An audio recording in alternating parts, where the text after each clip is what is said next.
Ah.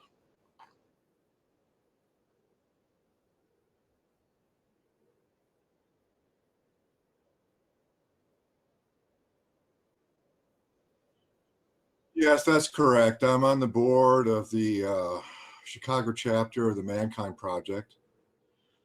I'm also on the board of NCFM. Uh-huh.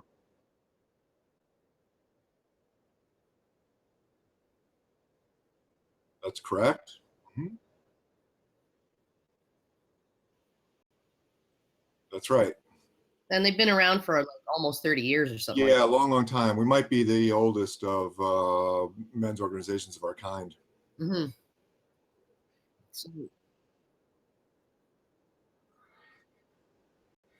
Yes.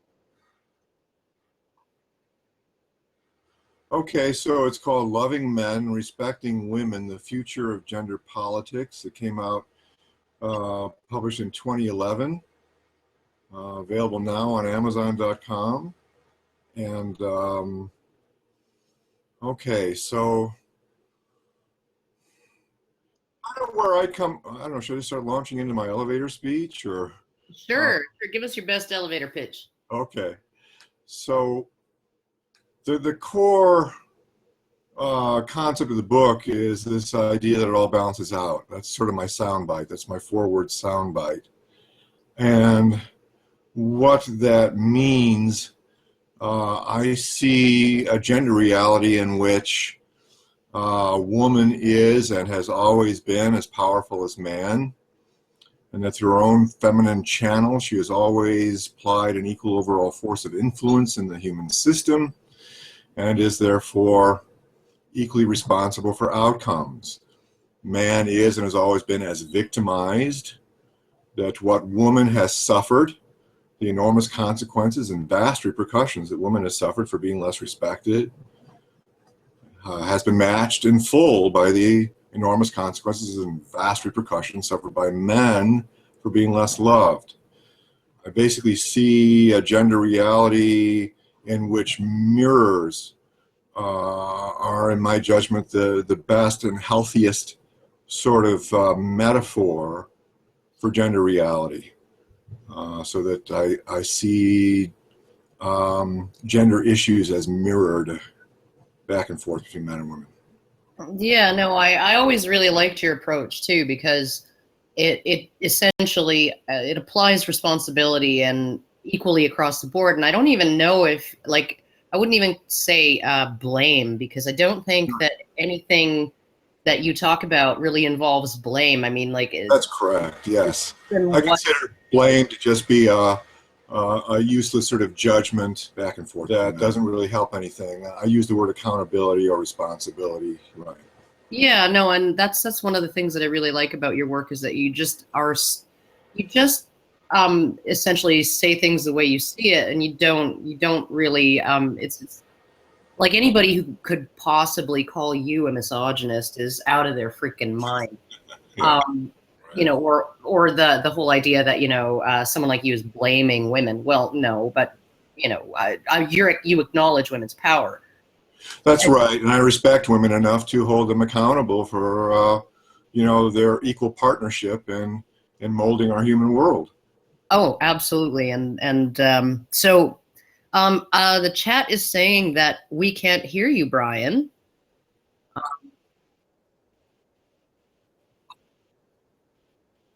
Okay. Oh, okay. So Brian wants me to ask the question: how did you come to find yourself engaged in the gender discussion? Right, right. Geez, well, I could answer that many different ways. I think it was largely, well, part of it was growing up with a stepfather and blaming him for everything, and just growing up to kind of realize what a raw deal he had and how much of a martyr he really had been. He came along and really was protector, provider for a family that wasn't really his own and that did not really love him.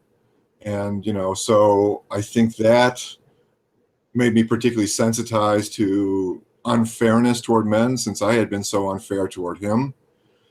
But also, it was just being socially dependent on a group of women, these 5 women that were very feminist and feeling, beat up by the rhetoric, and I talk about one such incident in my book, the shoe store, where one of these women was, in my face about, look how much more I have to spend for my shoes than you have to spend for yours, and how you wear those comfortable shoes, but I have to wear these very uncomfortable shoes that, with these heels that, my rear end up for men to stare at, and, and on and on, and at the time, with these sort of diatribes, and there were a lot of them, I was defenseless. I didn't have any comeback. I didn't have any idea what to say in response to this sort of feminist anger and indictment. And so I decided to go look for books that would clue me into the other side of the coin. And this was like 1990 or so, and such books existed, but they were obscure, so I didn't find them. Instead, I found books by the likes of Rush Limbaugh and Morton Downey Jr., which were not very helpful. That's not what I was looking for. In fact, they kind of made me angry, those books. Oh, yeah.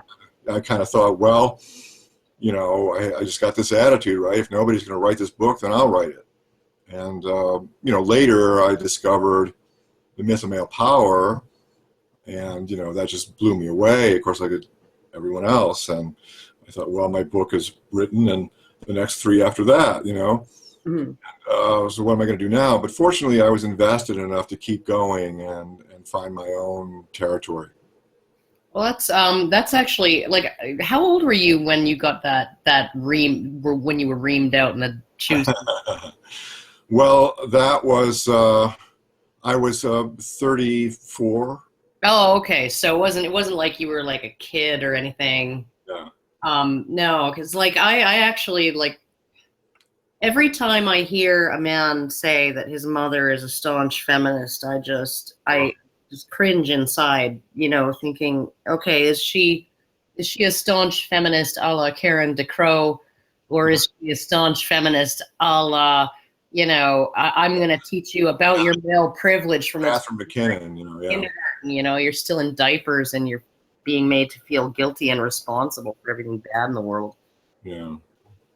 But I always found it hilarious, like, especially with the high heels thing, because like, I own a couple pairs of very they're not high by any means, they're like little they called kitten heels, that I have worn on occasion to like massively special events, but I wear comfortable shoes. The shoes that I wear around year round, the top part of the shoe is like a stretchy sock. Yeah. It's like a sock on top of a platform. Yeah. And that's what I wear most of the time. And so it's just like, why would you do that? Why? You don't have to. No, you don't have to wear those freaking shoes. Yeah. You don't have to have long flowing hair, believe me. Not even to land yourself a very good man. Absolutely. Who's willing to put up with 3 kids who are not his own and help pay for them and all of that. It's one of those things that certain groups are just experts at, is pulling victimhood out of the jaws of privilege. Like, men have like one kind of shoes. Flat-heeled shoes. It's in fact, they get made fun of for wearing elevator heels. Well, right? That's right. Yeah, I know.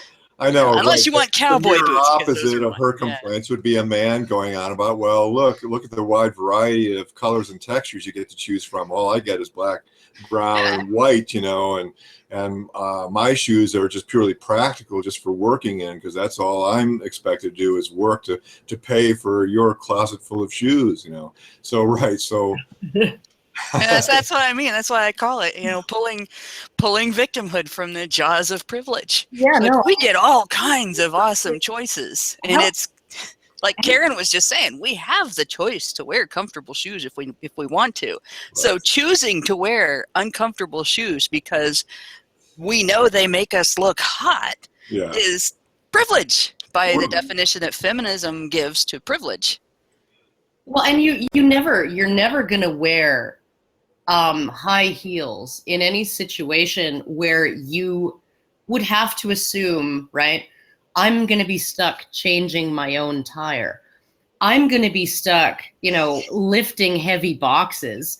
I I'm have done both of those things in high heels, thank you. But have, the thing is, we all kind of think we know things. We don't know anything until we go and study a thing. So I had no comebacks. I didn't know anything, right? I'm just a typical guy, and I'm getting this diatribe. And like most men, I'm basically defenseless because I have no knowledge of gender politics. I have no concept of what is the mirror opposite or the other side of the coin here. I had never read a book to explain these things to me. So, like most men, she's got a head full of feminism. She's got a whole library full of feminist rhetoric to quote from, much of it made famous by the media. And what have I got? I've got what I can come up with off the top of my head, which ain't much, see? So this is what the predicament most men are in.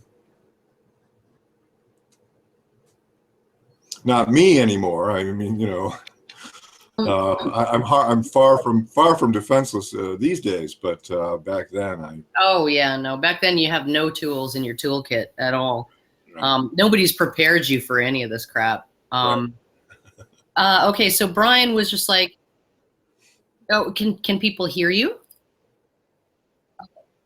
All right. Okay. So Brian's about to ask another question. The Phantom Badger.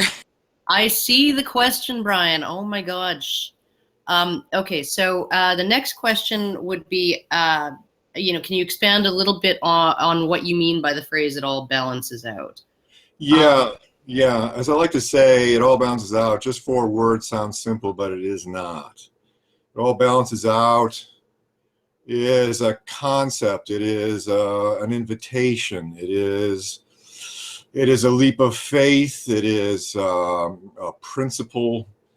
There is no giant balance beam in the sky that we can look at, and go, reduce alimony by 10%, and this thing goes bing, bing, bing, and there it is, and it's all balanced out.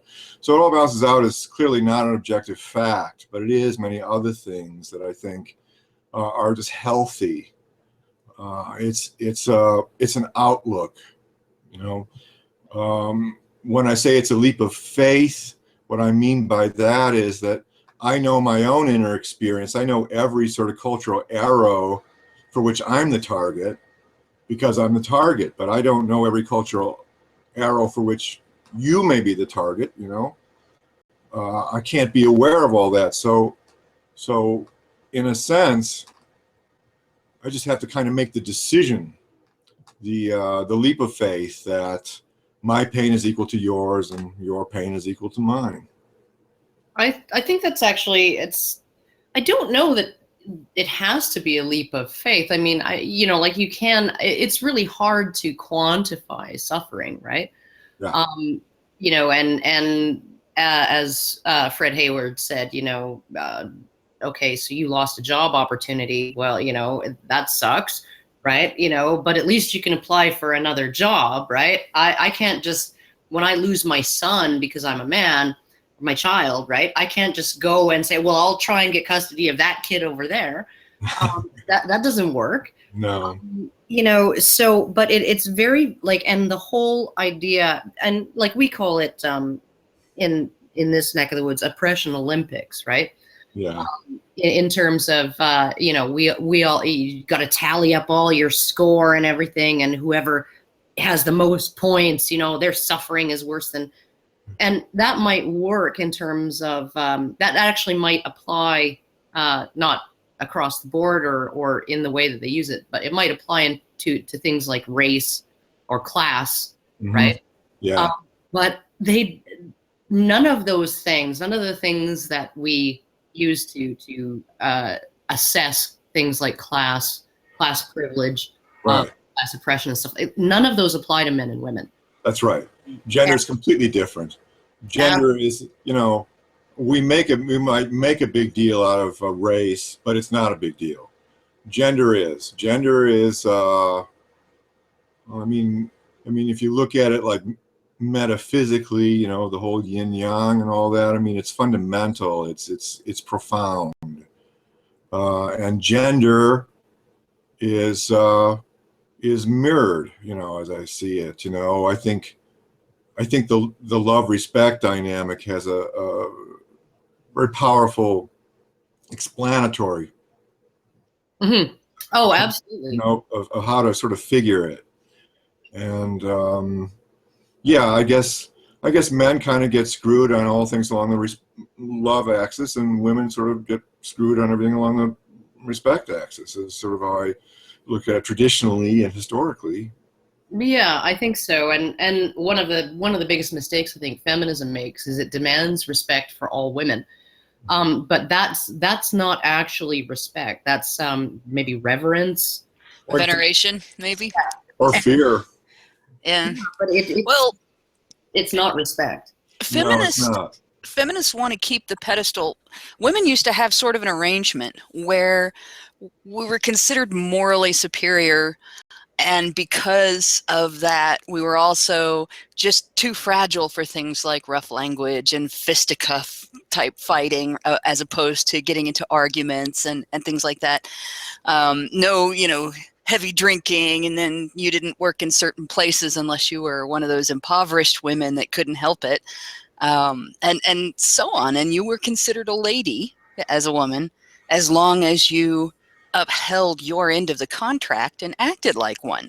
And what feminists have demanded from society is that women are allowed out of our end of the get treated like a lady if you act like a lady contract, but men still have to treat women like ladies, even if they are not in any by any stretch of the imagination. And that's not respect. It's not even honest. In fact, I think that in some ways feminism has made it more difficult to respect women.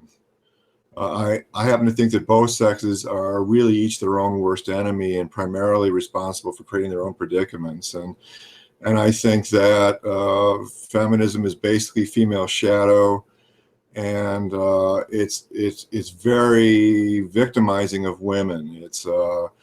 It's telling women that they are the victims in all things, which is emotionally self-fulfilling.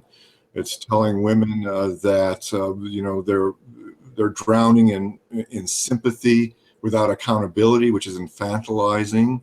And it's telling women that there's a boogeyman behind every bush ready to jump out and rape them, which is terrifying. So that's the true victimization of women as I see it.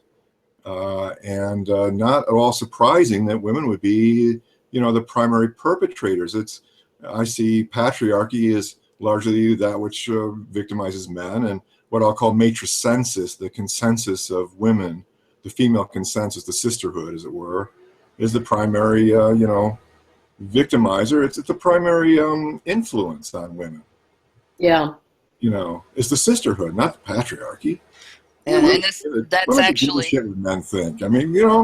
Really, women are devastated by a negative judgment from another woman, but not so from a man she doesn't know.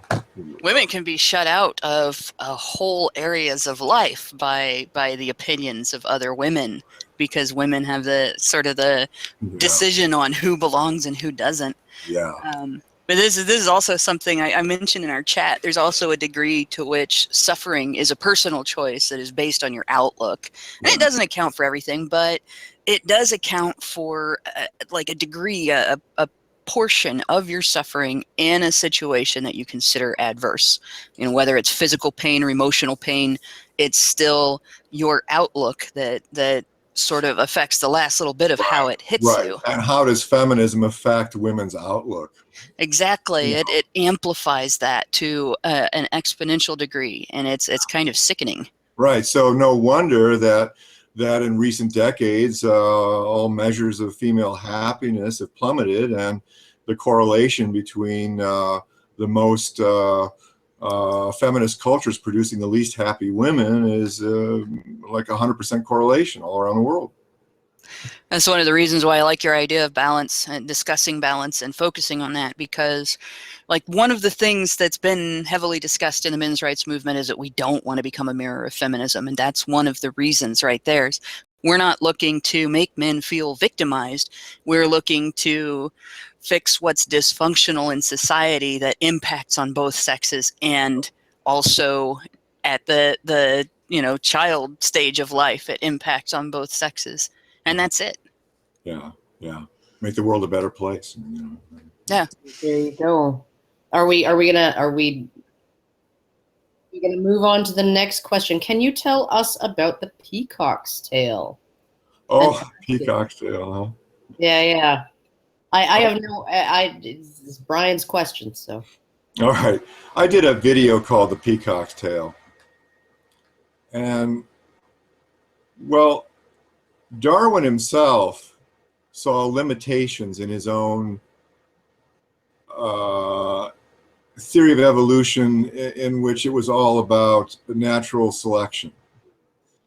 He knew it could not account for things like the peacock's tail. And he finally figured out what it was. It was not natural selection, it was sexual selection. It was females selecting males according to a certain parameter.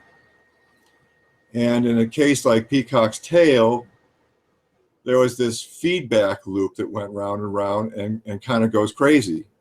So the females choose according to how extravagant the tail is. And that in itself then creates a situation where you got to have that male with that tail, because otherwise you're not going to get sons with that tail that will attract females, and your genes will not pass from generation to generation, you see. So there's this self-fulfilling mechanism that goes on in there. But that's the power of female selection. That's why only male humpback whales have that song. Only male humpback whales gotta sing in order to get laid, So that's an illustration of another kind of female power. There are many kinds, and one of them is a quite literal power to mold the male to her liking. Absolutely. One of the things too that tends to be, and it is sort of an evolutionary thing. A lot of these costly displays, right, on the part of males, they take a lot of calories to maintain. Oh, huge burden, that tail. Yeah. And a lot of testosterone. It's not even just that they put the male more at risk from predators and things like that. It's not just that it's more dangerous. It's that it takes a lot more food consumption. It takes a lot more testosterone, and testosterone has negative impacts on long-term health, particularly heart health.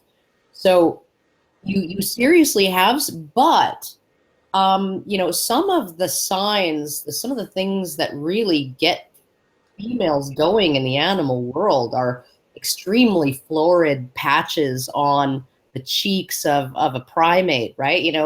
Almost as if they're sick, right?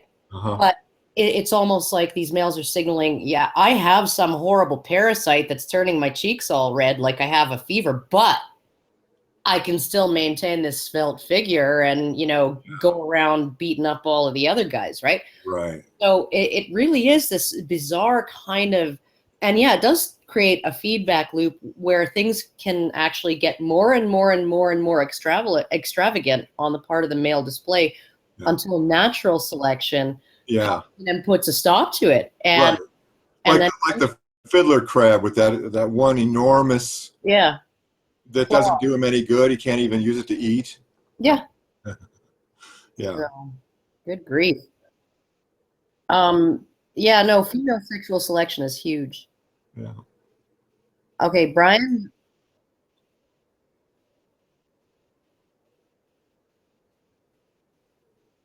Yeah. Yeah, Oh, it's a Brian. It's a Warren Farrell term. Just read Myth of Male Power. He basically he says, it's feminist and it's masculist. So I prefer that term simply because masculist mirrors feminist, and mirroring to me is an important way of looking at things. yeah, okay. I always sort of shied away from it. But I shy away from egalitarian as a term too. You, So you too. I just, I don't know. Like, I think that there's really no, and I've said this a billion times. I don't think that there's any hope of men and women ever being treated exactly the same. Um, Well, it's just not going to happen. yeah, That wouldn't be a good thing. I call that unisex equality. And basically, the flaw in it that I see is that we're not a unisex species. So I prefer balanced equality rather than unisex equality. Well, it's like the difference between fairness and sameness, right? Yeah, right. Well, and it certainly isn't fair to men to treat women as though they are doing and achieving the same things as men when we are not, because men are going to get the short end of the stick on that. And it's the same thing the other way around. It's not fair to women to treat men as if they do everything the same way that women do, Right. because where they don't, women are going to get the short end of the stick. And from both sides of that, when you get into parenting into the thing, then kids get the short end of the stick, which is even worse. Right. So I like the term egalitarian when it comes to what is a human right and what makes it, your right as a human being. And well, we don't say that your gender makes something a human right. Your humanity makes something a human right. That's my version of an egalitarian approach. But when it comes to a society where everyone is treated as if they all do the same things without regard to reality, I don't think that that's truly egalitarian, even though a lot of people think Right. it is. That's right. That's right. It's like women in the military. In order to make them equal, you have to make it easier for them. You have to, you know, what I call glass escalator them. Uh, That's a good term. um, and then, of course, it creates inequality. Title IX is a classic example, where the sports departments have to be equal, even though the numbers going out for these teams are not equal. So, right. Well, and the really sad thing is that Title IX began as an equal opportunity thing. Right. That's how it began. And it was never actually really intended to be an equal outcome thing. Right. But schools are so terrified about unequal outcomes because then they might be investigated over potentially offering unequal opportunities, right? Because we have this bizarre fucking thing in our head that is if there's an unequal outcome in men's favor anywhere on the planet, it must be a reflection of an unequal opportunity for women, right? We don't ever do this. We don't ever really examine this. At least society doesn't. The other way around, when there's an unequal opportunity, unequal outcome in favor of women, like I don't know, life expectancy or whatever, right? Parenting, Well, even just Title IX itself, it is not exercised both ways. The language of it indicates that it should be applied in both directions, but you do not to my see knowledge, colleges applying it. No. It's never been successfully used to advantage an inequality for men. No, it hasn't. And in fact, originally what it was written for was universities, well, academia in general did not keep up with the changes in the way families divided wage earning work. And so it used to be that they would limit how many women could take certain professional degree majors because they were going to major in that and then just have it as a feather in their hat. Whereas a man would go into it and then he would work in that field. And if it was something like being a doctor, that's you have to have a lot of people that go through that major become doctors for society to function. That's right. My understanding is that even though medical school costs a fortune, it still doesn't cover the cost, right? Is that Right, true? right. It's Well, for many people, yeah. You get through medical school and you have spent a ton of money, and unless you work with an organization like a hospital or a medical clinic that will pay off your loans for you, it is years and years and years to pay off those loans. But if you're rich, you don't care. So they would have rich gals do this, and then they didn't become a doctor. They just were, I have a medical degree, or I have a law degree, or I have a psychology degree, I have a technical degree. And, well, eventually women started going into those fields more and more. Academia wasn't keeping up, and a law was passed to say that they couldn't limit women from being able to take those courses just because they were women. Then people in power started dinking around with the law. That was all the law originally said. And they started dinking around with it, and they used a kind of a loophole in our system where if the Department of Education makes changes to Title IX, then they send it to Congress, and if Congress doesn't look at it for 45 days, it automatically goes through. So it's automatically policy that gets treated as law without being voted in by anybody that was voted in by the people. Yeah. And that's where we ended up with these requirements that they have today. That's right. What's frustrating too is that as much as medical school costs, and I sort of have some experience of this, even in Canada, right? It's pretty costly on the student, just because my sister is a doctor, and she went into the military in order to pay for her school and a 6-month tour of duty in Haiti during the Jean-Claude Aristide crisis, and so she Jean-Bertrand Aristide, sorry. But it was really expensive. It was way more expensive than a mechanic and a bookkeeper could afford, right? Yeah. But and she's actually done a huge amount of stuff with her medical degree. She's been working for, she's in her 50s now, and she's been working almost nonstop. Right, which pays back society for the investment. It does, right? But as much as that costs, right? Yeah. And she served in the military for 20 years too. But as much as all of that costs, the government is still paying about $250,000 per student, right? And so this is not some freaking charity thing. This isn't just some freaking thing where you can go and say, oh, I want to be a doctor. Like I was a member of a romance writers forum back when I was writing dirty books. And there was one woman there, a member of this forum, who was trying to write sick of being a doctor. She had just gotten her MD a few years before. She'd been working for 3 years. She was sick of it. She didn't like it. Yeah.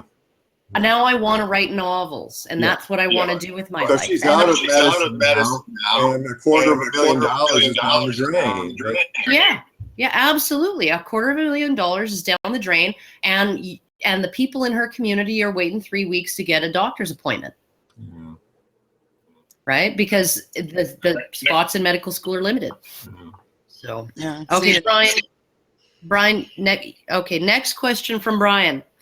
What is the ManKind project about, and what are its goals? Okay, so the ManKind project is based on something that I'll call the sort of mythopoetic men's movement. That's Iron John. That's a look at masculinity in terms of honor, integrity, accountability. It's a place where men go through an initiation weekend called the NWTA, the New Warrior Training Adventure, and come out sort of initiated men. This is something that the founders believe is missing in our culture, is this whole idea of men initiating men into manhood. Right. So what you end up with then, as you go through this weekend, you get some tools for living and understanding, how I am in my own way. And then I join what's called an I group, where the I stands for integration, where we go to integrate the lessons of the weekend into our lives.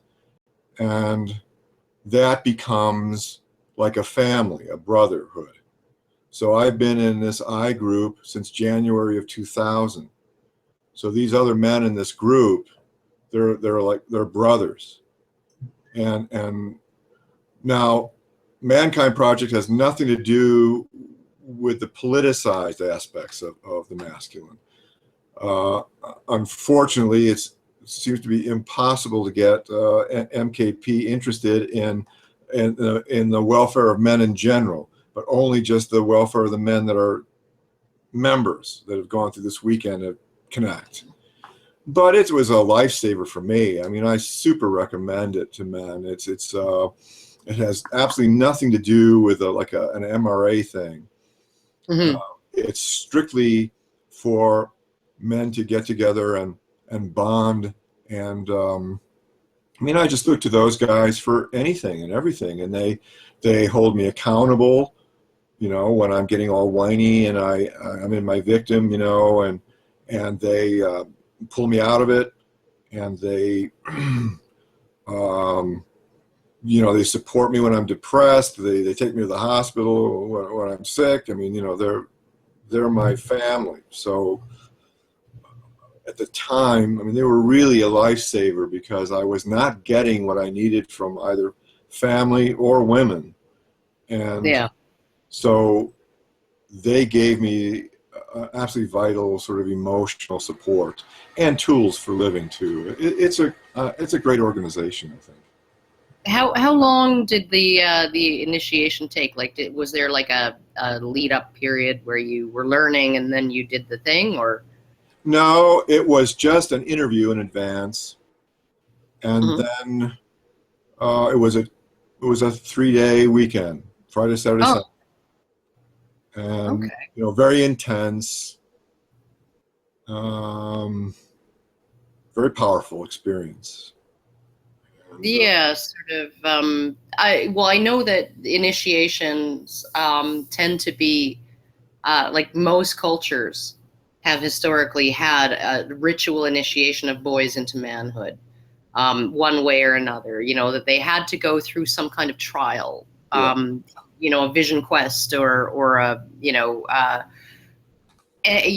taking on certain kinds of work, right? Shooting your first deer, those kinds of things, right? And can you tell us the kinds of things that you had to do in order to pass your initiation, or is it a secret? It's a secret. It's a secret. Oh dear. Oh my Well, goodness. look at it this way. If I explained what happened on the weekend, you wouldn't want to go. It'd just be like trying to explain golf. It's just like, okay, so we're going to go play golf. Oh, okay, what's that? Well, you're going to hit this ball, and then what do you do? Well, you go chase it. And then what do you do when you find it? Well, you hit it again. And then what do you do? Well, you go chase it again. It's like that. You have to experience it to appreciate it. So, Okay. And when you came out the other end of it,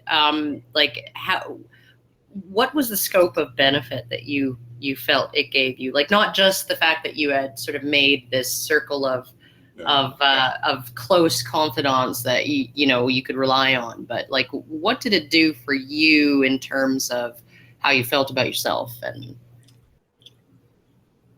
well, one really big piece I got out of the weekend was, okay, so here I am on this weekend. I'm surrounded by all these men. There's like, I don't know, 50 men in all, with staff and initiates. And I'm looking around, and, I'm still kind of back in high school. And I'm looking around and I'm going, oh, okay, so I know that guy. That's the smart ass. I'll have to watch out for him. And, oh, there's the jock. He's a bully, right? And there's the one who's going to be trying to take advantage. And there's the one that doesn't take anything seriously. And there's the one that's just in it for himself. And one of the big lessons for the weekend for me was that all those types of men had grown up. And here I was in this group of men, and these were adult men practicing a mature masculinity. And they were supportive and compassionate, and they cared, and they deeply, were on each other's side, and Yeah. and that was a revelation. Well, I think that's one of the things too that that sort of cultural ritual initiation of boys into men. It's not just that you are passing from boyhood to manhood or whatever. It is actually also that you are becoming a member of the group of men, right? And so now you really are a member of this, and like it really is the most amazing thing, right? Because like my guy works in a firm, a company, a small company, and most of the guys there are, they came up through the oil patch. They were working on rigs, now they're working as instrument techs and operators, and they program PLCs, and they do automation work and all of this stuff, right? And it's when I go into that office, there's one woman in that office, and she answers the phones. And then there is just like the testosterone when you open the door, just hits you right in the face, right? And you walk into that office, and it is absolutely, like when I go there, it's like that's where I'm comfortable, and it's the most like, and there is the smart ass there, right? He announces at the meeting, well, if I know math and I don't, right? And there is the autistic kind of nerdy guy who just really has a hard time figuring out human interactions, and everybody just humors him, and they come up with silly names and silly things to bug him with, and all of that, right? And it's just like the way these guys all interact it's an amazing thing to actually see them when they're all together. So it really is this sort of it solidifies the bond between the men in a group to actually go through something like that, and to know that you all went through the same thing. Yes, right? That's right. Yeah. That's right. And that's why it has to involve some measure of, I don't know, arduous or a little, whatever, because you have that bonding experience in common. Eat a sheep's eyeball or something? Huh? Eat a sheep's eyeball or something? No. No? No, you'll never get it out of me. Well, you have to go through something difficult is what, yeah. You've been watching old episodes of Fear Factor there? I do you even lift, bro? But that probably went over everybody's head except maybe Anna and Brian. Hey! And that. What are your thoughts on the current conversation surrounding concepts like toxic masculinity? Yeah. Oh boy. Well, okay. So there's a duality to all things.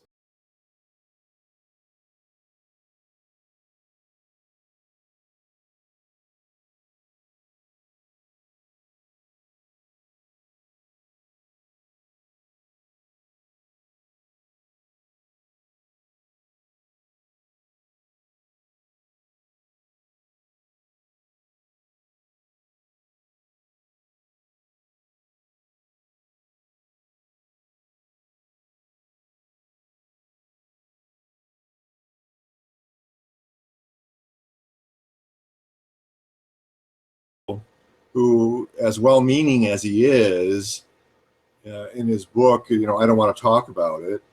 He basically comes to the conclusion that masculinity is like some kind of pathology passed on from father to son. Mm. And it's even more disturbing coming from someone like that because he's really trying to actually be empathic toward men, you know. And he really means well, but he has so absorbed the misandry all around him. And I guess I should explain that misandry is the mirror opposite of misogyny, right? Misandry is hostility toward men. And so, well, you know, that's all right. I'd say that's just a product where our gender politics, our gender reality is being dictated by what I will call femalism. You know, it's not equalism. It's not a gender transition movement that we got. We got feminism, and so naturally, it's biased, and the most aggressive women tend to have risen to the top. You know, Karen DeCrow being a remarkable exception to that. Yeah. But you know, for the most part, that's so you've got you know, women that are hostile toward men, and you know, that's both sexes, you know, have their anger toward each other. I think, who was it? Was it Katie Royf who, or maybe it was Kathy Young, that said, well, you know, it's only natural that the sexes are particularly angry with each other because we get naked with each other, you know, and so you know, we get hurt by each other. Okay, so Hannah is saying that the chat is saying that the Hangout died. Brian dropped out a minute ago and then came back in. That might be why. Brian, where the hell are you?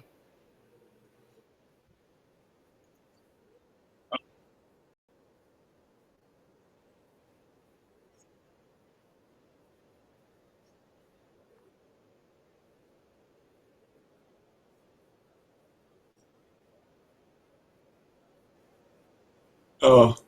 Okay, is the Hangout back on?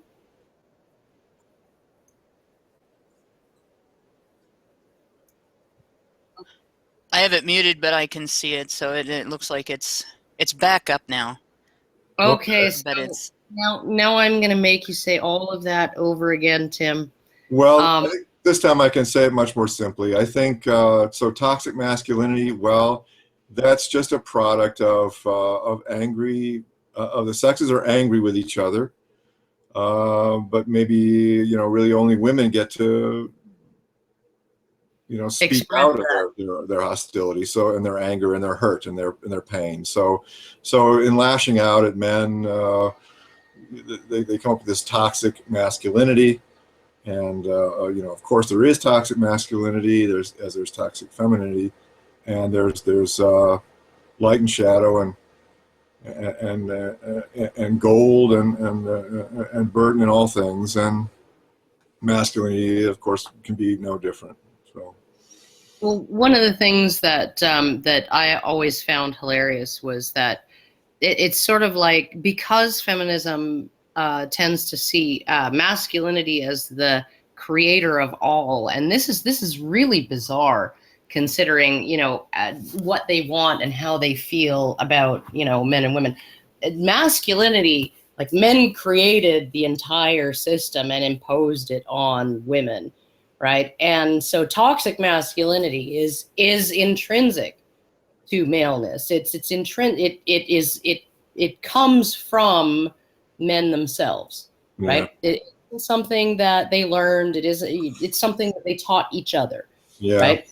And whereas toxic femininity, if they would ever actually let such a phrase come out of their mouths, would be something that is imposed. It's the unrealistic beauty standards that are imposed on women by all of the men in charge of the fashion magazines, anywhere CEOs of wrinkle cream companies and shit like that, right? Yeah. And yeah, no, and it's just like, so the entire thing, they you know, even if they were going to admit that there is such a thing as toxic femininity that is taken to its dark extreme, they just blame it on men. Yeah. Well, you want some more theoretical stuff? I mean, that's what I kind of into. That's what I like.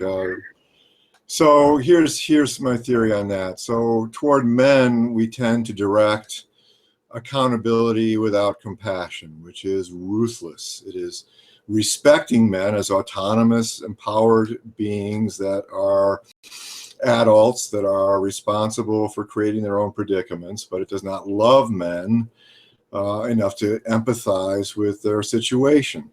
Meanwhile, for women, the formula is compassion without accountability, which is infantilizing, which is just as bad.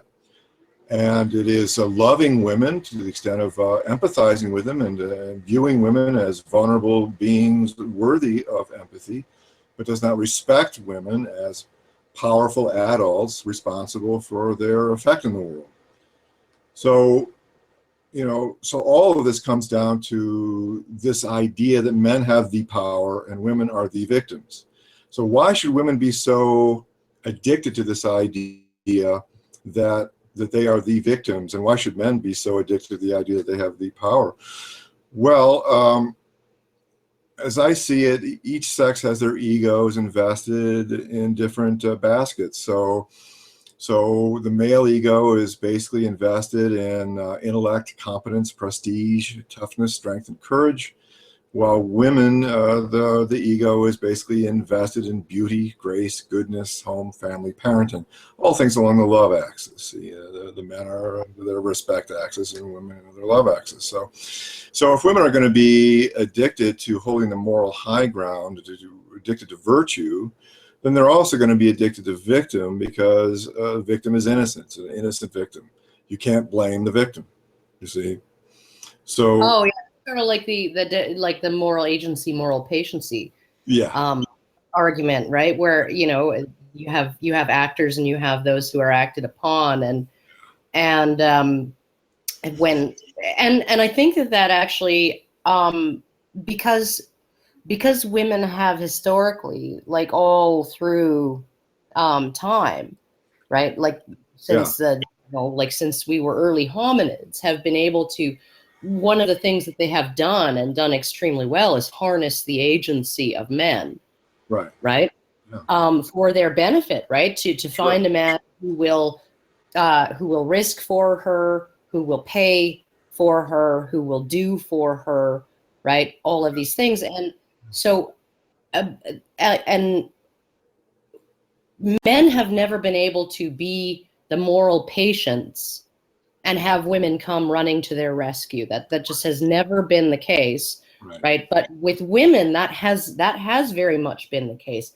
You can be a moral patient, and it's often very attractive to a man because his ego is based in a sense of agency. And so it was like Tucker Carlson when he was interviewing Helen Smith, Dr. Helen Smith, over her book Men on Strike, and she's telling him, well, men just these days, they just look at marriage and that's just a raw deal, and why would I do it? And he tells her, well, but in order to become a man, you have to take responsibility for other people, right? And the look on her face was like, what the fuck are you talking about, right? But he literally believes this, that in order to become a man, right, you have to not just take responsibility for yourself, but you have to take responsibility for other people.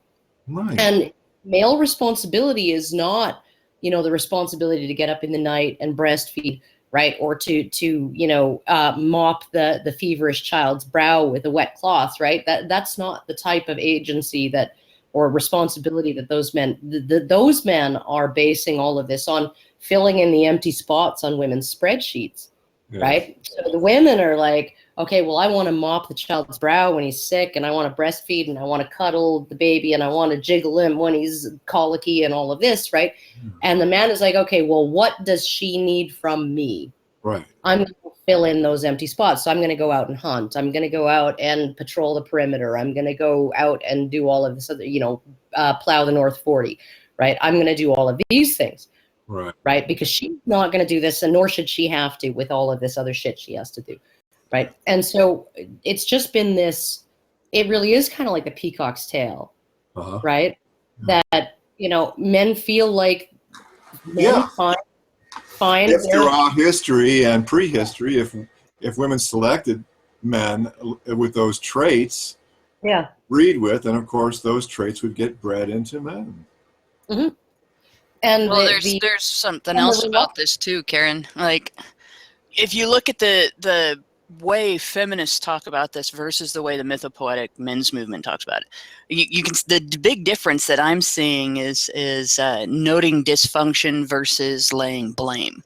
You know, that when I was trying to chase down the origin of the term toxic masculinity, I noticed that the feminists use it to sort of impose the idea that ruggedness in men itself is toxic. That's bad. Shame on you for not being girly. You don't deal with things the way women deal with things. Obviously, you're wrong. Whereas the mythopoetic men's movement seem to use it more as a way to describe the way human dysfunction affects men differently than the way it affects women. And it doesn't make it anybody's fault. It's human dysfunction. But it's going to hit people in different ways depending on their sex and the way their sex shapes them. And because of that, mythopoetic men's movement is able to discuss toxic femininity also. Whereas feminists have that term, but they don't use it. Right. Yeah, much of the mythopoetic comes out of, like, you know, Carl Jung and archetypes, and so, you know, we divide the male psyche into king, lover, warrior, magician. It's like a Robert Moore book, and we recognize that each of those has their shadow archetype, and then the women have therefore like crone and I don't know, you know, whatever. The virgin mother. And the light side and shadow side, each of those. So that's like a Robert Moore theoretical framework that, you know, derives from Carl Jung and such. Yeah. Well, and when you actually look at fiction too, right? Like all the way back, you know, classic literature and stuff like that. Those archetypes are all there. Yeah. And you look at the literature that's been written by men about, you know, masculinity, and there is always, you know, you may have the sort of anti-hero, right? In some cases, right? But he's always there's always a yearning toward healthy masculinity within those things, right? A yearning towards clean honor, integrity. Yeah. Yeah, a yearning towards those things. And, you know, so when you look at what feminists have to say about men and how men constructed masculinity, and then you contrast it against the entire body of Western literature for centuries of men writing about manhood, right? And what is good in men and what is to be discouraged in men. And you find that like the manhood that is defined by men for it to be read and consumed by other men in the form of literature, in the form of novels and poetry and all of those things, right? Yeah. It's all about goodness, honor, virtue, you know, courage, all of these things, right? Yeah. One of my favorite examples of that is from the old classic Robin Hood, right? The Sheriff of Nottingham drops his sword, and what does Robin Hood do? He kicks his sword over to the sheriff so that he can continue a fair fight. Yeah, no, and this is really, and I mean, one of the most interesting examples of this recently, right, was, I don't know if you know who Ronda Rousey is. She's a female MMA mixed martial arts fighter. Huh.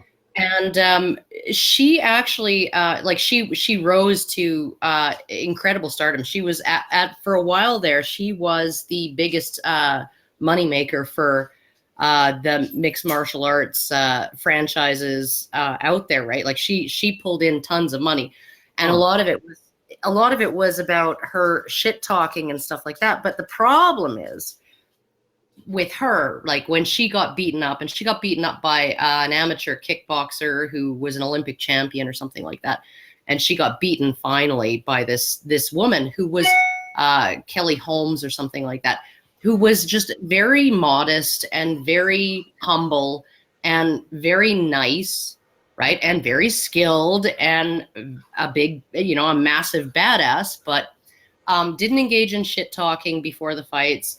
was always polite, bumped gloves before the fights, and, hugged her opponents afterwards and all the rest, right?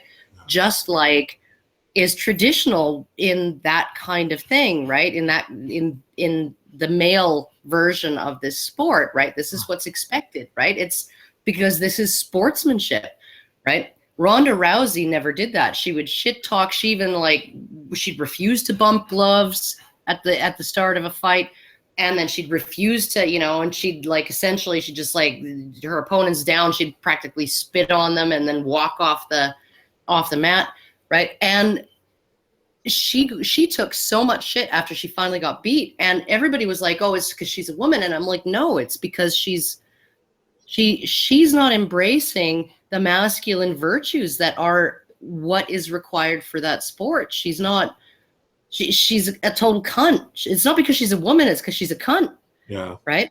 Mm-hmm. And so what I see is I see feminists essentially saying that toxic masculinity is this construction on the part of males that is essentially, it could be described as the entirety of masculine culture to one degree or another.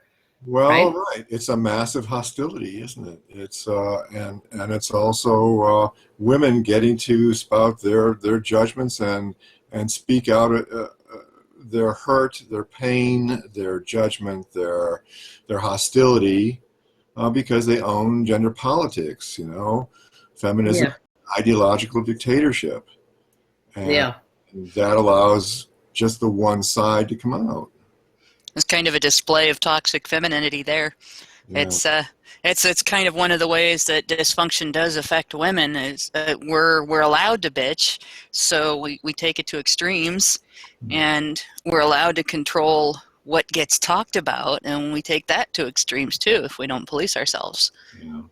Well, who was it? Dennis Leary. Speaking of bitching, we're allowed to bitch, right? Dennis Leary. You know how Camille Paglia said if civilization had been left to women, we'd all be living in grass huts. I think it was Dennis Leary who said something along the lines of, if women were in charge throughout history, there'd be a pile of lumber, a pile of nails, and a bunch of women bitching. Right? And that would be your house, right? And it's just but it really is. We're allowed to bitch. And sometimes we take that to the point where we don't actually get anything done other than bitching. Right. Whereas men, and then we complain, we bitch more about how men don't bitch enough. Right. And then when they do bitch, we bitch them out for bitching. Right. And then we tell each other to stop our bitching, stop your bitching. In other words, stop complaining the way women do. Yeah. Well, and, the whole idea that that men do things differently from women, and because this is really what the feminist idea of toxic masculinity is if men do anything differently than women do, then it's toxic, right? So not all men are toxic. That's 17% or so of men who are a little more feminine, right, and do things a little more the way women do, right? They're the ones who are the ideal, even though no women want to fuck them, right? And then all of these other men who are doing things the way men do, even whether they're healthy or not, right? Within those circles, the big irony I see is that the masculine really only gains approval when it's displayed by a woman, and the feminine really only gets approval when it's displayed by a man. For a woman to be feminine is to be a doormat, to be the second sex, to be a victim, to be accommodating and less than. But suddenly that same femininity becomes something wonderful when displayed by a man, and vice versa. When a man displays any masculinity, he's being a prick and a dominant oppressor and so on. But when a woman displays masculinity, then she's being assertive and liberated, and so it's pretty interesting.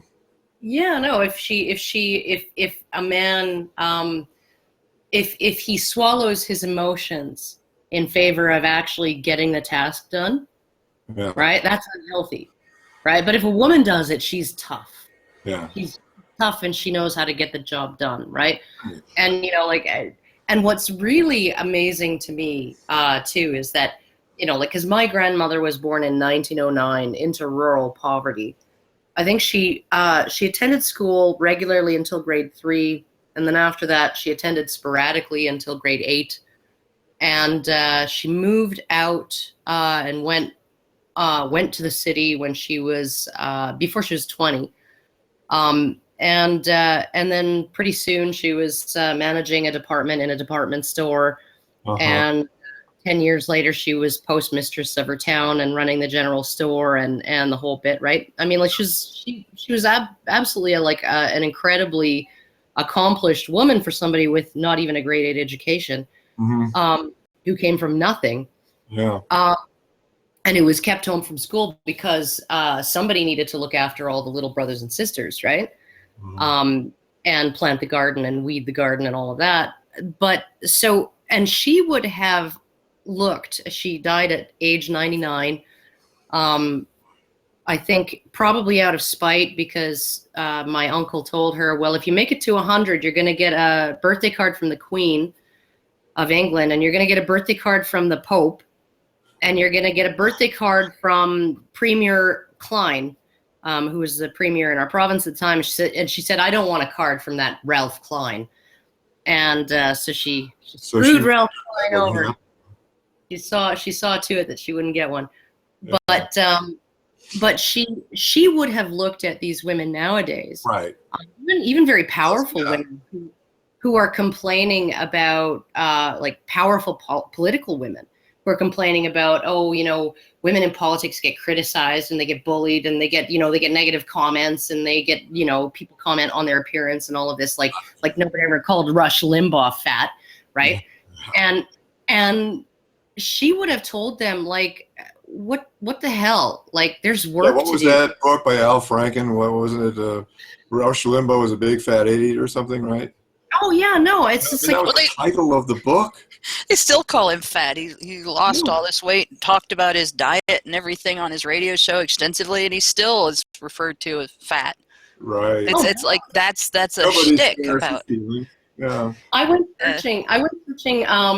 Like when this became like a big thing, there was a big, bunch of articles, maybe 10 articles that were published on how female politicians get criticized on their looks more than male politicians do. So I actually did some searches, Google searches, top ugliest politicians, right? And I came up with some top 5 lists and some top 10 lists on sort of BuzzFeed type sites, and 9 out of 10 of the politicians featured on those sites as the ugliest politicians of the year were men. Yeah. Well, and but men nobody ever comments on men's appearance. No. If you look up articles on female politicians' appearance and their clothing choices and their hair and blah, blah, it's women's magazines doing that anyway, because it's women who give a rat's ass what Hillary Clinton wears when she gives her speech. Men are more interested in hearing what Hillary Clinton has to say and evaluating whether or not it's in line with what they want to vote for. Well, women want to know where she got her hair done. I have a theory. I wonder what you think of it. I've just been muddling around, but they always say that that Paul Rubens, right? He's painting these heavy women, and the explanation given always is that, well, in those days, the wealthy women would be the ones that have enough to eat, and they would be heavy, and so they'd be the ones you want, and the thin women, there was just like the starving sort of low class, And so that's why the heavy women were preferred in Paul Rubens' day. But I have a different theory about that. I have this idea that that's a male ideal of female beauty, and what we've been seeing more recently is a female ideal of beauty, female ideal of female beauty being dominant. And you only see these sort of anorexic-looking women in women's magazines. In men's magazines, they're better described as buxom, than anorexic. And I just have this idea that these very thin women, this is a female taste and female beauty that has become dominant in the culture and kind of shutting out the actual male preference, which is for heavier women. Well, it wasn't until I think the 60s that that we started seeing like this proliferation of Twiggy, skinny. Yeah, Twiggy. That's the name I was trying to think of, and all I could think of was like Goldie Hawn. Yeah, She looked like Twiggy. Yeah. And that was, and it sort of culminated with Kate Moss in the 90s, who just simply had at that time a killer metabolism. And I remember reading about that because I had that same problem. So did I. So I had no trouble believing that she ate as much as she wanted, because at that age I couldn't gain weight more like a fly through the air. Yeah, that's like my line. I couldn't gain weight to save my life. I was a 15,000 calorie a day eater, and I weighed 120 pounds at 5'9". Yeah. So, that was abnormal. But you're right, though, and it's like. But it's women that rose. Didn't get looked at. It wasn't men, I think, that brought those very, very thin women to the top of modeling. It was women that did that. Women kind of run the fashion industry, even though there's men in high places in the fashion industry. Women really run, and they run it from the consumer level out too. And it is something that, once again, who controls the sense of belonging? This is something that Allison has explored extensively. And it's something that I've kind of watched over the years myself. You get in with the women in a group, you're in. If you get in with the men in a group, the women will get mad and torpedo you as rapidly as they possibly can. And so the idea that it's men's fault that all these skinny women are on the covers of magazines is absolute bullshit, because it's women who buy the magazines, it's women who buy the clothes, it's women who make a big deal about you got to be skinny and everything, and it's women who forget that before Twiggy there was Marilyn Monroe, and West, for crying out loud, and Rosalind Russell, and so on. Right, the most. Yeah, they were all, healthy women, right? Yeah, and it's not like Sir Mix-a-Lot was speaking into a vacuum either. So, which of course now the modern Amy Schumer decides to make fun of when he's on her side. But yeah, no, this is definitely a female behavior, not a male behavior. Although I've always kind of suspected that part of the reason bigger women were featured in older paintings is partly because, being wealthy, they were the ones who could afford to hire somebody to paint them. Well, that's the standard theory, and there may be truth to that, but I suspect, I do question it, because it kind of presupposes that attraction will be swayed by a sort of logic. Yeah, and you note that they're the healthier degrees of fat too. They're not 400 pounds and dealing with issues, the health issues. They're just bigger waisted and bigger everything else. They have the ideal waist to hip ratio, and that's really right. The 0.7 to 1. Yeah, right. Yeah, it's the belly fat that turns guys off, and belly fat is a sign of poor health, right? To have a waist that's bigger than your hips is a sign of really not very good health, right? Yeah. So, I mean, even when you look at, like they call them chubby chasers, right? These guys who are actually attracted to 300-pound women, they're attracted to 300-pound women who go in at the middle, right? Whose bodies go in at the middle. They have big boobs, they have big butts and hips and thighs, and they still go in. They still pinch in at the waist a little bit, right? There's still that hourglass shape, even though they're 300 pounds, right? But you're not going to see. I don't think you're going to see chubby chasers, even chubby chasers, maybe like the extreme end of the fetish. You're not going to see them going for women who look like a tomato on a pair of toothpicks, right? They're just not going to do it, because that's just not an attractive body shape. And it's the same with men. My guy is heavier. He's on the heavier side. He's not exactly, when I met him, he was slimmer, like he had less fat. But I feed him well, apparently, too well. But he was still big and bulky and had a little extra flesh, right? But his shoulders compared to his hips were the perfect ratio, for men, shoulder hip ratio, right? And actually, his shoulders are probably even more so, more exaggerated than the standard shoulder hip ratio for men. And like that, stop rubbing yourself. It's very attractive, but it's a distraction. Sorry, he just heard me talking about him, so he came out and did a little bit of a walk across the hallway. But a little bit of a doing his thing on the catwalk. Was he strutting? Yeah, he was strutting just a little bit. Yeah. And rubbing his biceps and stuff. But yeah, no, it's like but I do think that it's all of these things also are linked to not necessarily wealth and that you have enough to eat, right? But social status, right? Because men are attracted to social status in women as well. Like, there is such a thing as men falling for a princess or falling for a lady or, Lady Chatterley's lover and all of and seeing that higher status as some kind of pure thing, right? Yeah. So, well, I mean, there's a lot of overlap in sexuality, clearly. But men will also go for that waitress, and they'll really go for the girl behind the counter at McDonald's too. Of course they will. But I don't think that social status plays as much. It doesn't play as much of a role. It's a matter of degree. Yeah.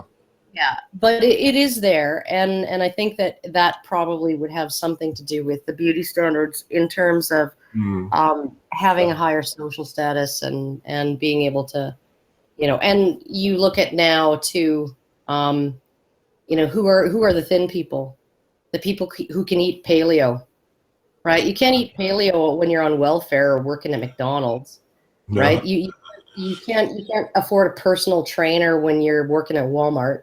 Yeah. You just can't, right? So there is a little bit. There is sort of this attraction to a lady, right? Mm-hmm. And those of the lower classes, women of the lower classes, that they are not necessarily going to be as they're not going to have the same kind of attention as a lady. Right.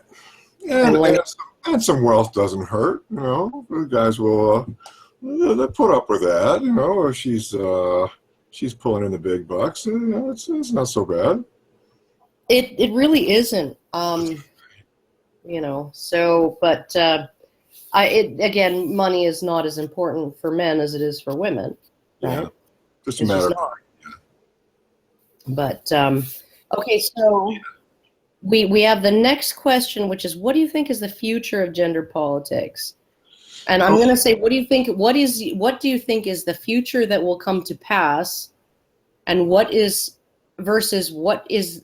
you think is the future you would want to come to pass? And what do we do to move towards what you would like to come to pass? So if I were to just sort of predict, and predictions are, I think it was Abraham Lincoln said, prophesy is one of the lesser profitable endeavors. But I think the future is fundamentally unpredictable. I'd have an easier time saying what I would hope would be the future of gender politics, and that would be, well, first of all, that the other half of gender reality sees the light of day. So the female power, male victimization, man good, woman bad half of gender reality is brought out and placed on the other end of the balance beam. And what I would hope for eventually is to see a balance in the gender system. I would hope that eventually woman and man might sort of call it even, as it were. Kind of look at, eventually sort of end the contest for most powerless victim and just kind of call it a draw. I don't see that happening anytime soon, mind you, but No. I would hope that eventually that would happen. And if that should happen, then I see all kinds of possibilities opening up. Now I see like equalists working on gender politics with the understanding that gender reality is mirrored. So, I'm not gonna engage in a conversation about sexual harassment with a feminist, because I'm going to get all this attitude, right? I'm going to get all this self-righteousness, and she's going to operate from the assumption that these female troubles stand alone, that men have no parallel for these things, and that men are all at fault and blame for all these things, and she doesn't see any female agency. But someday perhaps there'll be equalists, see? And then I would be more than happy to engage in a conversation about sexual harassment with an equalist. I'm fascinated by all things gender, so I want to hear, tell me what this is like, how does that feel, and what does that do to you? And I'd be very curious and very open and available to what she'd have to say. But you see, in dealing with an equalist, I know that she knows that I know that she knows that I know that she knows that there's mirror opposites for these things, and that the mirror opposite of sexual harassment is economic harassment. So if sexual harassment is sexually empowered women being targeted for unwanted attentions that are undermining and insulting and Humanizing a little bit. and that leads all the way to from one extreme up to all the way to rape. Then economic harassment is economically empowered men being targeted for false accusations, for paternity fraud, all the way up to marrying a man with the preconceived notion that you're going to divorce him, take his children, and live off his big bucks for the rest of your life. So, right. So we, as equalists, we know that these things have these parallels, and so I'm not getting this attitude from her when we're talking sexual harassment. She's willing to take her share of the responsibility in this issue. She realizes that men have a parallel issue. So I can talk with an equalist. So I can see this concept of calling it even, or it all balances out. It's completely transforming not only gender politics but gender politicians, and I can see a way to evolve the whole system, and that would eventually affect a great evolution in gender relations and repair to the social fabric. So that's what I would hope we would head in that direction. Yeah, I do too. One of the things, like when you mentioned harassment and the sort of the equal opposite for men, dog go away, is essentially that like as a woman, and I was young and hot once, and I got my share of whistles and things like that, and stares and the whole bit. The odd time I made myself presentable, but there you come to a point as a woman, a certain age, maybe it's 35, maybe it's 40. It was about 40 in my case, where a hobo with twigs in his beard could tell you you're pretty, and you'd be like, yes, right? Okay, because it's been a while since you got wolf whistled. It's been a while since you got cat called. It's been a while since men have stared at your tits, right? Yeah. Okay, and no, even when you have them on display, nobody's staring because you're past your best before date, right?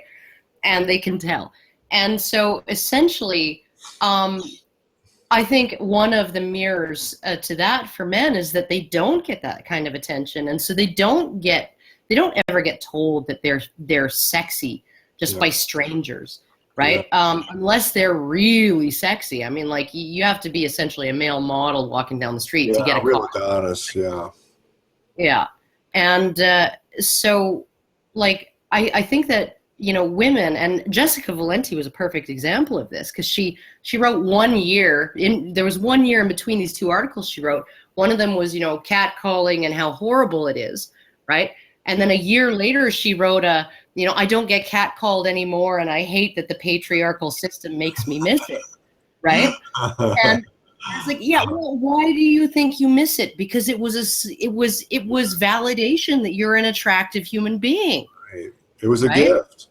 And men don't. Well, it's a pain in the ass sometimes. Well, but that's the duality of all things. Every gift is a burden. Every burden is a gift, depending on how you look at it. So, as someone said here, happiness is a choice and an outlook. So, you know. But you know, now all of a sudden you're not getting these guys whistling at you while you're walking down the street, and you're like, do I have vomit on my pants? What's going on? You don't know what you got till you lose it, right? Yeah, no, and it's essentially like the whole idea that something like you know, sort of catcalling or wolf whistling or whatever you want to call it is like 100% all bad. Some women like it. Of course. Yeah. Of course, nothing's all bad. The man who takes a woman out to a fine French restaurant and pays for the champagne can be a very gratifying experience for him. It can be a lovely, you know, gratifying thing for the man. So sure, and nothing's all negative or all positive. Right? So you know, I wish we could get to a place, the place where you want to be, where it's like, let's just look at these things and let's talk about them. And, you know, let's talk about the good parts and the bad parts. I mean, like, there are good parts about being loved, right? There are good parts about being respected, and there are bad parts about being loved or respected to the exclusion of the other, Right. you know, to the exclusion of the other side of things, right? And I would want to be loved and respected. In fact, I stopped wearing makeup on my videos because I cared more about people taking me seriously than I did about people finding me attractive. And I found that when I rewatched my videos, I found that when I made myself, when I tried to make myself look sexually appealing, I wasn't taking myself as seriously. Yeah. Right? And so I just made the decision to not wear makeup anymore. Well, look what Sean. What was her name? Sean. Oh boy, O'Connor, right? What's her name? Sean. You know what I'm talking about? O'Connor. The Irish. Sinead. No. Sinead O'Connor. Sinead O'Connor, yeah. Okay, so her solution, right? She just shaved her head. Yeah. Well, I'm almost there. You know? Yeah, but you know, I mean, you know, I'm not suggesting women should go shave their heads, but she took the bulls by the horn. She made a decision, and with, you know, with that almost bald look, she got a lot of respect. Now you could say that that's not fair, but you know, fairness has nothing to do with it. You know, how can you be taken seriously as an actor when you look like an ornament? Yeah, if she looked like a baby doll, you know, when she put on a blonde wig, she'd look like a model. But with that short hair, you know, critics were starting to call her a genius. Well, at least until she tore up that picture of the Pope on Saturday Night Live, anyway. But you know, she was getting a lot of respect for a while there. Yeah, no, and well, I mean, you look at it, like, men don't wear makeup. Men don't do their hair in elaborate hairstyles. Right. If they do, they're laughed at. You know, yeah. Yeah, and like, men don't wear flashy clothing either. I mean, like, you have, okay, so female politicians get criticized for their clothes. Well, why would they be, you know, why don't they just all wear a pantsuit? Like, just not the pantsuit that Hillary Clinton wears, right? Which is like the old lady pantsuit, that with the top, the blouse that's like incorporated into the jacket, and stitched in there, and no, like, just wear a man's suit. Wear a man's suit, maybe even with a skirt, with a knee-length skirt.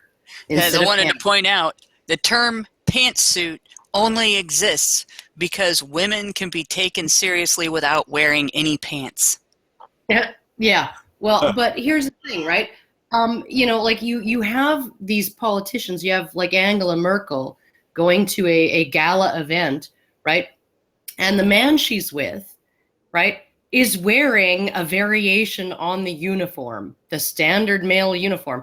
He'd wear a suit to the office. He's wearing a tuxedo, which is just a suit with satin lapels and a different kind of tie, and maybe some stitch pleats on the front of his shirt, right? That's what, and black buttons on his white shirt, and that's And cummerbund. yeah, and that's the entire concession. That's all he's, and maybe he has a flamboyant pocket square, right? A flamboyant handkerchief folded neatly in his pocket. That's all he's allowed for self-expression. He can't go to the office, wearing a freaking some kind of like Purple, funky yeah. purple. No, he's wearing brown. He's wearing tan. He's wearing gray. He's wearing charcoal, or he's wearing black or navy, right? That's so funny. That reminds me of a story. My brother's a lawyer, and when he's trying to get a job, he went around and interviewed in a brown suit, and he got nothing. And then he went around and interviewed in a gray suit, and he got hired. He was convinced that the brown was just not quite, corporate enough. It had to be gray. So he didn't even have brown as an option. Yeah, you can't even. Brown is just too much color, Tim. Yeah. There's too much color. Yeah. You got to go to gray. It's like, and not light gray either. No, it's got to be edging toward charcoal. Yeah. Right. And then you'll be taken seriously as a man, right? And yet you can. So I'm looking at this picture of like the House of Representatives. They've all gathered on the front lawn of some state, right? And it's like all of these guys wearing dark brown, dark gray, or navy suits, right? With understated ties, right? And a woman in a pencil skirt, red blazer, a frilly, fluffy, frou-frou blouse, right? And red high heels, okay? And it's like, okay, so you have choice as to what to wear. You don't have to wear a uniform every day, right? That's what men wear, is a uniform every day. In the corporate or political world, individualism is a female privilege. Right. Yeah. And in fact, it's having choice is a female privilege. Is once again, women complaining about this stuff is snatching victimhood from the jaws of privilege. Right. Yeah, no, and you even look at the hair, right? Some of them have short hair, some of them have long hair. They put their hair up in a bun, they leave it long, they style it elaborately, they leave it plain, whatever. They wear makeup, they don't, right? Yeah.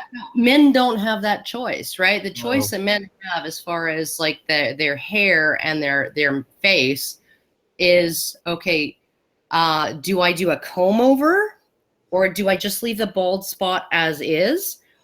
And do I actually grow a very trim, very well-groomed beard, or do I go clean shaven?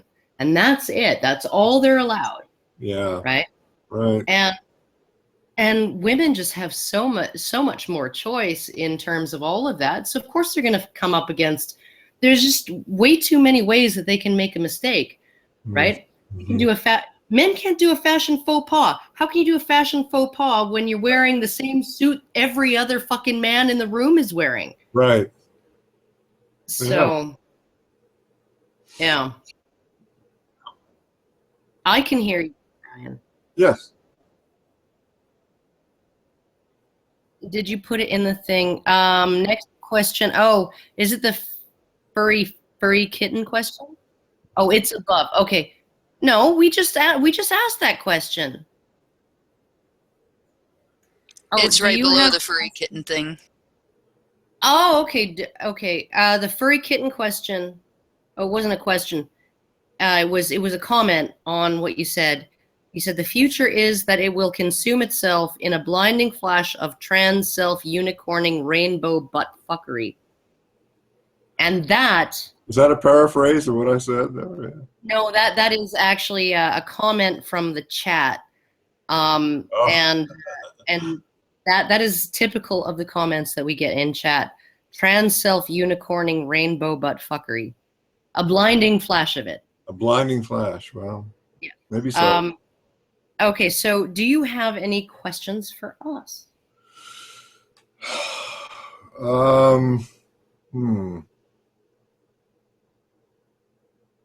Think long and hard before you ask anything, because you might not like the answers. Yeah.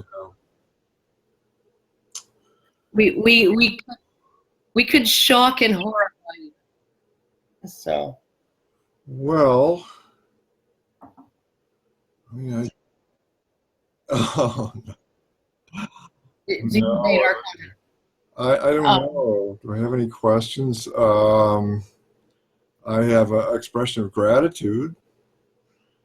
Oh, that's You know, in the realm of gender politics, women are clearly more powerful than men, and what you, Karen, and Allison, and was it Amy, and I don't know, Anna Anna, and Hannah and Bonnie. Bonnie. Bonnie is our new. You know, your voices kind of count double in a sense, and so I'm just very grateful that there are women that are highlighting, that are bringing these men's issues to light, and slowly, very slowly, much too slowly for me. I've grown old waiting, you know, but slowly, perhaps surely, this other half of gender reality is you know, breaking through, and with that comes hope of a future of not only fairness but perhaps forgiveness between the sexes, and improvements in gender relations, and boy, you know, we've got a long way to go. People say there's no such thing as a war between the sexes. You know, you go to the shopping mall and you don't see it. There's no war between the sexes, but you know, you scratch below the surface a little bit. You just say something a little sexist, and then you see how deep the rage really goes between woman and man, and that really needs healing. It's toxic for the whole culture. Yeah, I think so. And it's very sweet of you to lie like that about how great we are. But I'll take it, because, you know, when you hit 46, a hobo with twigs in his beard tells you you're pretty, and you're like, yes. But no, I actually one of the chapters. I know that one of the chapters of your book, Loving Men, Respecting Women, is featured on NCFM's website. I think the chapter was called Global Victim. Yeah. Yeah. And I would suggest, and I think I'll link it. I'll give it the link to Brian, and anybody can, and we'll put it in the low bar of this hangout at some point. Okay. And go and sort of have a look at that, because I think it's something that really needs to be looked at. And I drew heavily from that. That was an extremely powerful piece, even just on its own. And I that informed a lot of my thinking, and it actually informed some of the things that I said in the Red Pill documentary. Some of the things that I said that were featured in the movie. Yeah. So I owe you a debt of gratitude for exposing me in such a powerful way to that part of the equation. And so yeah, no, that was majorly that was a huge part of what has helped me get to where I am now. Wow. And And yeah, so thank you. I'm honored. Thank you. So, okay, the last question. The last question is, tell us a bit about the Red Pill screening you are hosting in Chicago and where we can find you on the internet. Okay, well, yeah, it was rather impulsive. I just decided to do it. I paid to, have the DVD sent to me and the rights to show it. The ManKind Project in Chicago has a building and a large room, hold about 100 people. And I just decided I would show this film. I just believe in it so deeply. I think that if that film were to become famous, if feminists protested enough to make it famous, it could be a game changer. I think it was that convincing and well done. And so I just wanted to promote it any way I could. So that will show in Chicago on Tuesday, December 27th, very, very soon. And no tickets necessary. That's, I don't know if it's any good to, it's 1900 West Fulton in Chicago, the ManKind Project Center. And I don't know what else to say about that, but Are you going to do like a question and answer oh yeah, after? sure, afterward, yes, definitely. Oh, that's awesome because I think that the audience really likes that. So Brian's going to put the information in the low bar Great. For that so that people can find it. Yeah, do you have that info? Do you need me to send it to you, or you have it?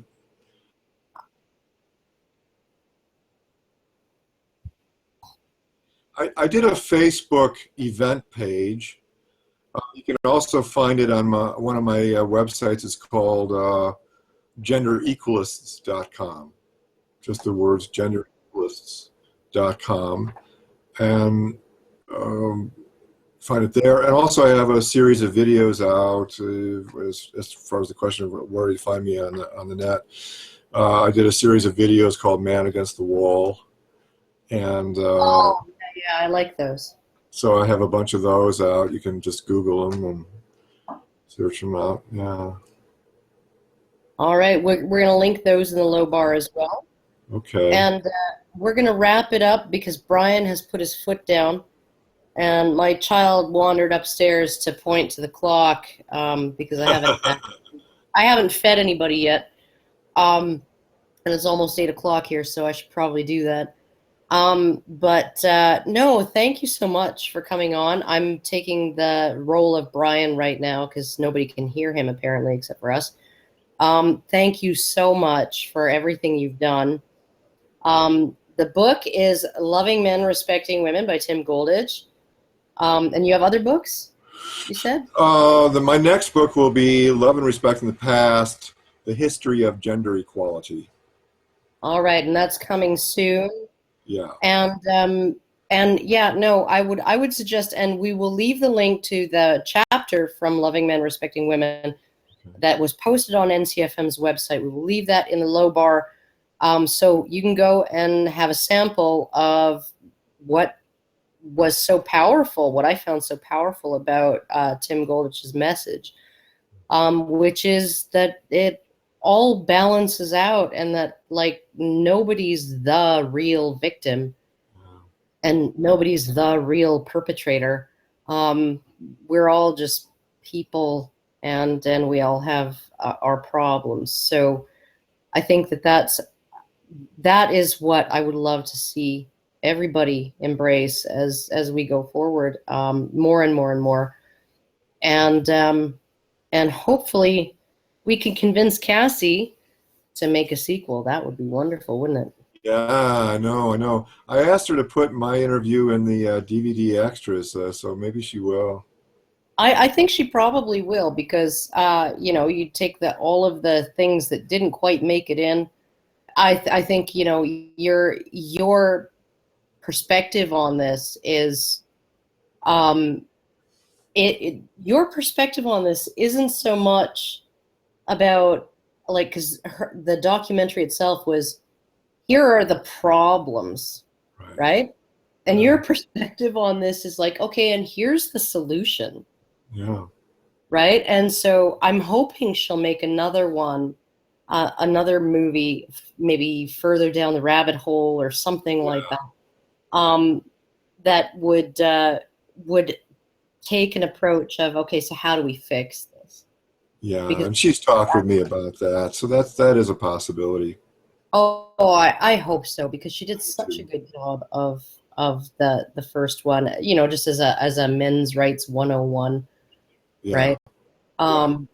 And she's just absolutely fabulous. And I just, it was an honor to be in New York, sitting on a stage with you, yelling at Michael Kimmel as a, but yeah, so somebody has. Okay, so we are going to say goodbye. We will leave all of the info in the low bar, how you can see Tim's work, where you can get it, where you can buy his book, where you can find him online, and where you can find that beautiful sample of his writing that inspired me so much. And with that, thank you so much, Tim, for coming on. And Thank you, Karen. Thank you all. And we will say good